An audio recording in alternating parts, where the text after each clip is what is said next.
Welcome back, everyone. Joe Johnsani along with Mike Jorgensen and head coach Chip Kelly. Let's move to the second half. But, Coach, let's first talk about, something that I think you said to Aaron Andrews on the way in about, defensive adjustments and, Nick Aliotti makes the adjustments. I said on the game that he deserves a game ball. I mean, 31 first half points, no second half points. And the way your defense played, I just thought Coach Aliotti did a tremendous job during the game. Yeah, I coach on the offensive side of the ball, so I don't ever get involved. We talk a lot in the offseason, philosophy and things like that, but, I'm not a micromanager. We have a tremendous coaching staff, whether it's Nick or John Neal or Don Pelham or Jerry Azanero, and I got all the confidence in the world in those guys, and if I were to say something to them, I'd probably screw them up, so I leave those guys alone and let them coach, and that's why they're here, and that's what they do, and they did a great job. In every game we've played, I think we've given up 7 points in the second half of football games. Through 5 games, that's pretty good. That's a pretty good stat to have, but those guys are tremendous football coaches, and I got all the confidence in the world in them. And what a difference in 2 halves, Coach. I mean, no takeaways, obviously, in the first half. That changes in the second half, and really not much pressure on Andrew Luck, and that completely changed in the second half. So, the adjustments, as you mentioned, were huge. They are, and I also think the amount of guys we play and the depth that we have is also part of that, is that we wore them down, and their O-line's starting to get tired because they keep getting new pass rushers coming in on them, and whether it's Kenny Rowe, and then all of a sudden you see Deion Jordan, then you see Brandon Bear, and then you see Brandon Hanna. There's a lot of guys playing. Our guys are a lot fresher, and that takes a cumulative effect over the course. 60 minutes is a long time in a football game. Stanford starts with the ball in the second half, and so this was a huge possession. Coach, this might be the possession of the game, even though you picked up some turnovers later that were big, but to not allow them score on this first possession to extend the lead, I thought was just gigantic, and it really gave the momentum that you were building in the second quarter, allowed you to retain that momentum.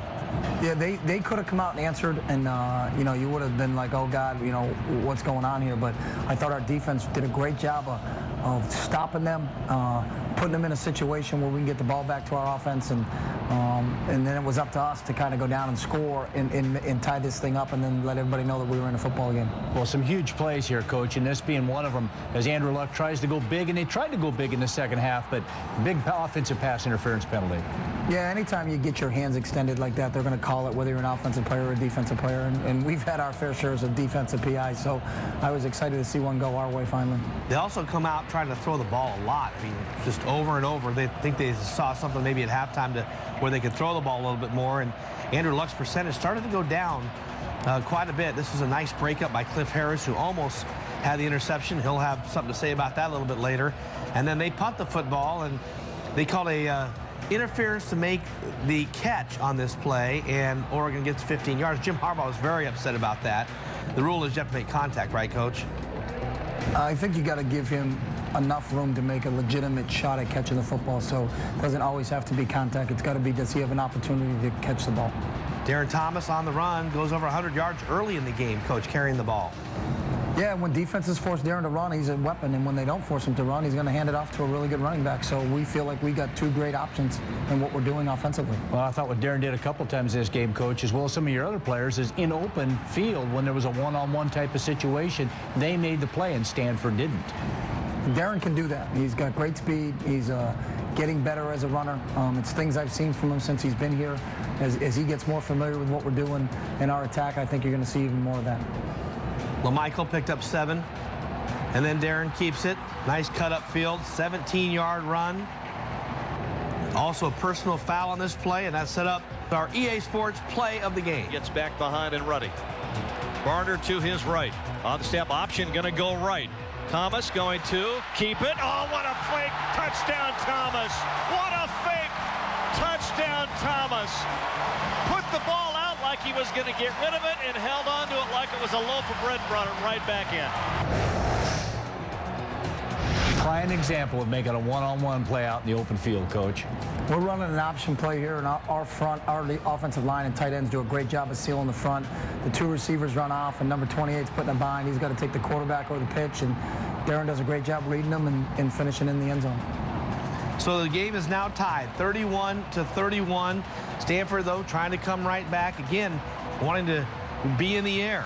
Looks like they really want to get after it. And so Andrew Luck is going to go back to throw after we take a nice look at that handsome young man there, Darren Thomas. As you see the score, 31 all. and they come right back and want to throw the ball here, Coach. And your secondary was around the ball a lot in the second half. They were, and I also think part of it was them throwing the ball was how good our run defense is.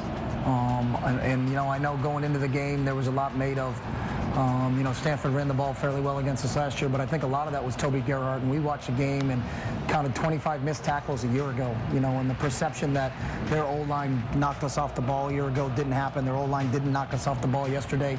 And you're going to struggle, I think, to run the football against this scheme we have, and then if you're going to put it up, the way our secondary is playing right now, I'm really excited about our opportunities. What a play there. Eddie Pleasant's so fast, he ran faster than all the blockers. And Andrew Luck made a great play to keep him out of the end zone, but very physical play. Thank goodness Chris Owusu is okay after this incredible hit. But this is a defense being very physical and opportunistic. That was Javis Lewis, a real unsung hero for us on the defensive side of the ball. And our defense leads the country right now in takeaways with 21 in 5 games, which is just outstanding. You look at all those green jerseys down there, a heck of a play by Andrew Luck telling you what type of player he is. But, I really thought this was the turning point in the football game for us. Well, Michael to the right of Thomas, first and goal from the 3.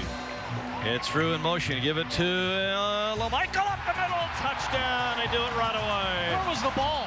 Well, I had the binoculars, and I had to wait until he turned enough and showed me the ball.